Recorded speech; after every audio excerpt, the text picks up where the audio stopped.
Bien-aimé, que la paix du Seigneur soit avec toi. Bienvenue à Emir TV. Je t'invite, s'il te plaît, je t'invite, cherche un carnet de notes, cherche un stylo et viens, car j'ai envie qu'on partage la parole de Dieu. J'ai envie que toi et moi, nous profitons de cette occasion pour apprendre ensemble devant le Seigneur. Le thème que j'aimerais aborder aujourd'hui, le pouvoir du cœur d'une femme.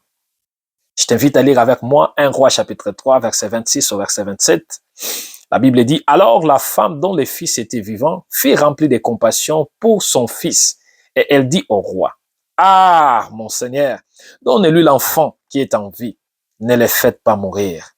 Mais l'autre répliqua, il ne sera ni à moi ni à toi. Coupez-les.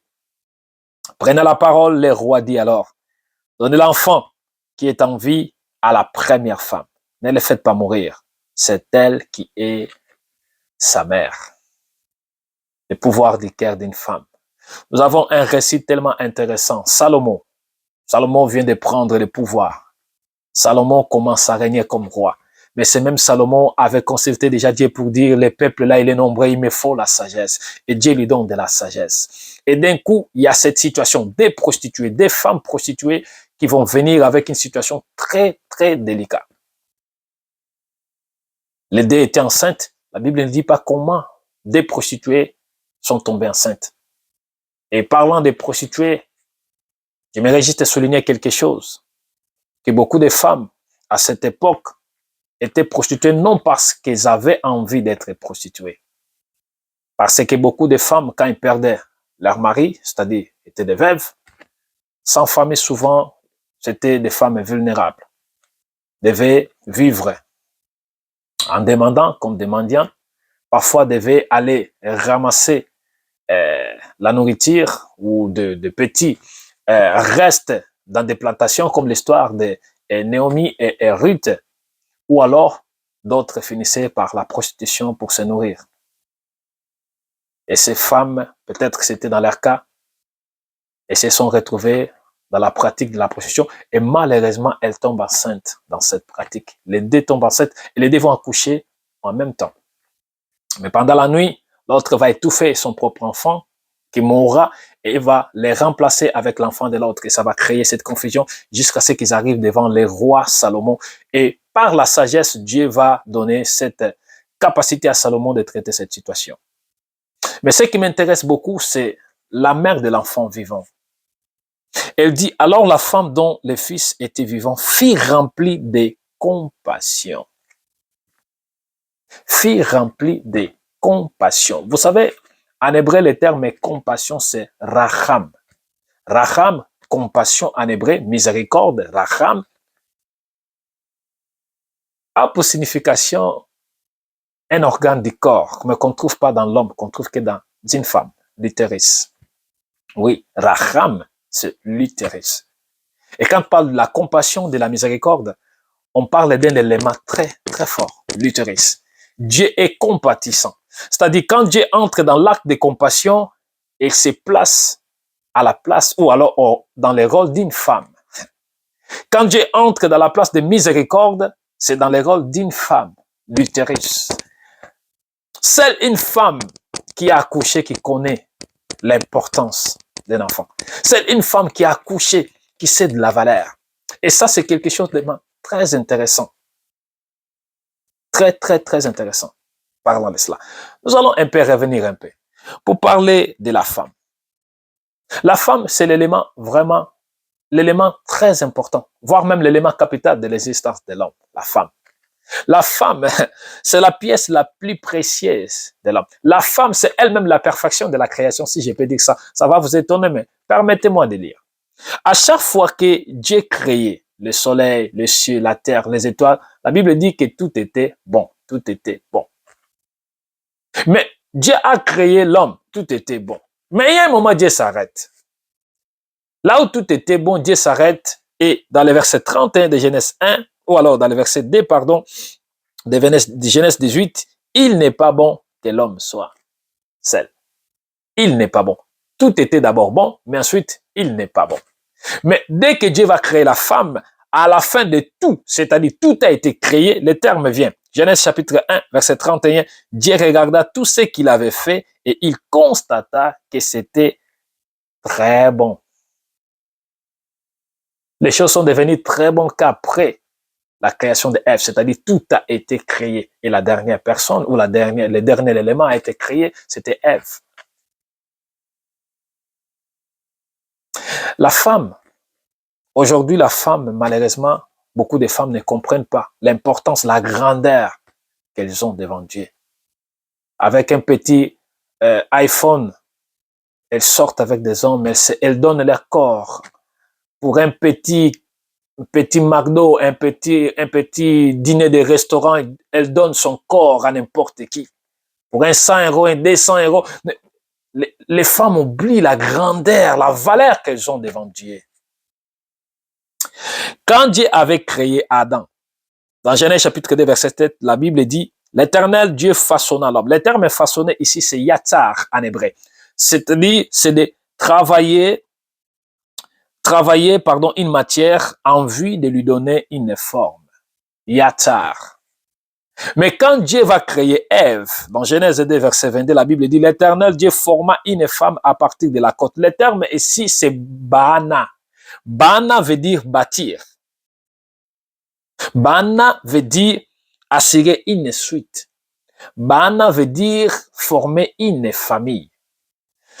Quand Dieu a créé, ou alors quand Dieu formait Adam, le corps, là, la matière, il travaillait une matière, il cherchait à lui donner une forme, yatsar. Mais quand on arrive au moment de Ève, ce n'est plus yatsar, mais c'est bana, c'est bâtir, c'est assurer une suite, c'est former une famille. C'est-à-dire, à partir ou à travers Ève, Dieu commence à bâtir la vie d'Adam. À travers Ève, Dieu commence à donner suite à la vie d'Adam. À travers Ève, Dieu commence à former la famille d'Adam. Donc, la femme n'est pas un élément facile à dire, c'est juste une femme. Non, la femme, c'est l'élément central de la création. Parce que sans la femme, les choses ne devaient pas être très bonnes. C'est après la dernière chose qui a été créée, le dernier élément, que les choses sont devenues très bonnes. Bâtir. Regardez Proverbe chapitre 14, verset 1. La femme sage bâtit sa maison. La femme sage bâtit sa maison. Bana, bâtir. C'est-à-dire, pourquoi ici on n'a pas dit l'homme sage bâtit? Non, la femme, parce que la construction vient par la femme. Le terme bana, comme je disais, bâtir, c'est par la femme. Adam, c'était yatsar, façonné par la femme, bâtir, bana, assurer une suite. C'est-à-dire, Adam devait avoir une suite et il n'avait pas encore. C'est la femme qui vient. Et quand la femme arrive, c'est la suite d'Adam. La famille se forme. C'est une femme qui bâtit sa maison. Mes chères sœurs, apprenez à comprendre cela. C'est à vous de bâtir vos maisons. Et quand une femme commence à comprendre son rôle, sa personnalité, sa place dans l'existence dans ce monde, sa maison prend forme. Sa maison devient une maison de valeur. Car c'est elle qui doit bâtir. Bana, c'est toi ma sœur, c'est toi qui dois bâtir ta maison. Alors, sois cette femme qui comprend la qualité, la capacité, la grandeur que tu as devant Dieu. Et mets-toi en action pour ta maison, ta future maison. Mets-toi en action, femme.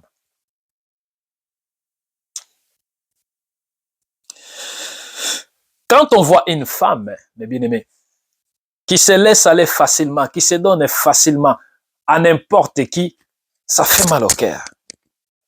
Surtout de savoir tout ce que nous venons de lire. Je me dis, mais pourquoi les femmes ne comprennent pas la grandeur qu'elles ont? Pourquoi?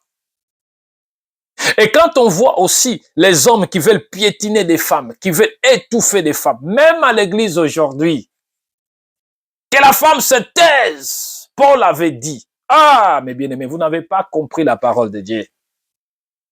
C'est pourquoi nous avons beaucoup de problèmes dans ce monde, car nous sommes en train d'étouffer la femme, l'élément central de la création. Nous sommes en train d'étouffer celle qui bâtit. Nous sommes en train d'étouffer celle qui donne la suite, qui assure la suite. Nous sommes en train d'étouffer celle qui est l'élément composition de la famille, l'élément central de la famille.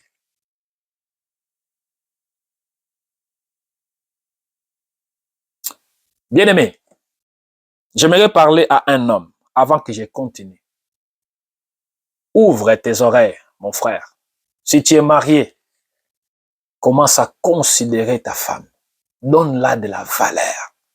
Si tu n'es pas encore marié, prie le Seigneur, dis Seigneur, donne-moi ce cœur quand je trouverai la femme de ma vie, que je puisse lui donner toute mon affection. Ne jouons pas avec cet être que Dieu nous a donné comme cadeau. Ne jouons pas. Regardez qu'est-ce que Dieu a voulu pour l'homme. La femme pour l'homme. J'aime bien cette partie de comprendre ce que la Bible nous montre. Dans Genèse chapitre 2, excusez-moi, Genèse chapitre 2, verset 22, vous allez remarquer là-bas que l'Éternel Dieu forma une femme à partir de la côte. Et après avoir formé cette femme, qu'est-ce qui se passe? Il l'amène vers l'homme. Vous savez qu'est-ce que l'homme dit? Voici cette fois-ci, l'os de mes os, chair de ma chair. Il dit beaucoup d'autres choses. Mais, ce qui est tellement intéressant, c'est le nom, ou alors les termes que Dieu va utiliser avant de former cet élément qu'Adam va dire, voici cette fois-ci l'os de mes os, chair de ma chair. Ce que Dieu dit, il n'est pas bon que l'homme soit seul. Qu'est-ce qu'il dit? Je lui donnerai une aide qui lui soit son vis-à-vis dans d'autres termes, son semblable dans d'autres termes.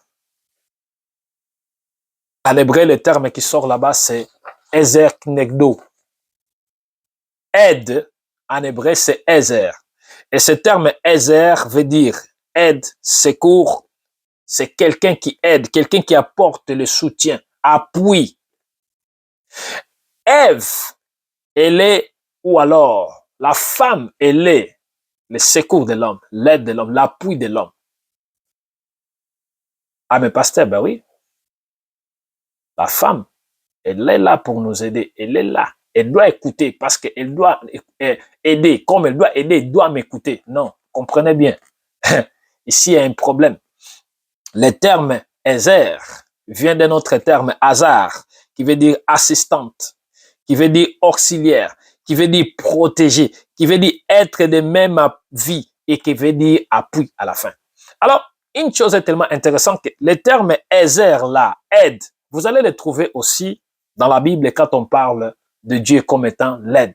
Quand on parle de l'esprit comme étant l'aide, le terme qu'on utilise, c'est Ezer. Le même terme qu'on utilise quand on parle de la femme comme Ezer, c'est le même terme qu'on utilise quand on parle de Dieu comme Ezer.